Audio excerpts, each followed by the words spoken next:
అనంతపురం ఆదర్శ్ నగర్ లో చోరీ జరిగింది. ఓ ఇంటి తలుపులను ధ్వంసం చేసి ఇంట్లోని బంగారు నగదును దొంగలు ఎత్తుకు వెళ్లారు. ఆటో నడుపుతూ జీవనం సాగిస్తున్న బాబు ఇంట్లో దొంగలు పడ్డారు.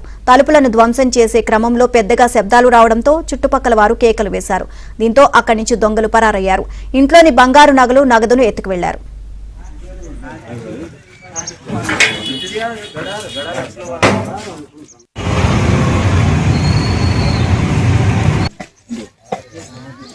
లోపల పోయి తీసుకుంటే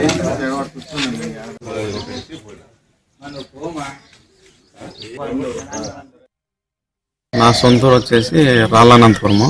నేను వచ్చేసి ఇక్కడ నివాసం ఉండి బట్టి 18 సంవత్సరాలు అవుతుంది. నేనేదో పని కోసమని ఊరికి వెళ్ళినాను, రామగిరికి అని పోయినా.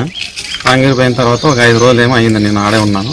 వీళ్ళు సెలవు వదిలేనారని చెప్పేసి నా భార్య వాళ్ళు నా దగ్గరికి రావడం జరిగింది. దాని తర్వాత నైటు 12-1 గంట మధ్యలో మొత్తం ఇంట్లోకి చొరబడి ఇది చేసినారు. దాదాపు గోల్డ్ డబ్బు అంతా పోయింది. గోల్డ్ ఎంత పోయింది?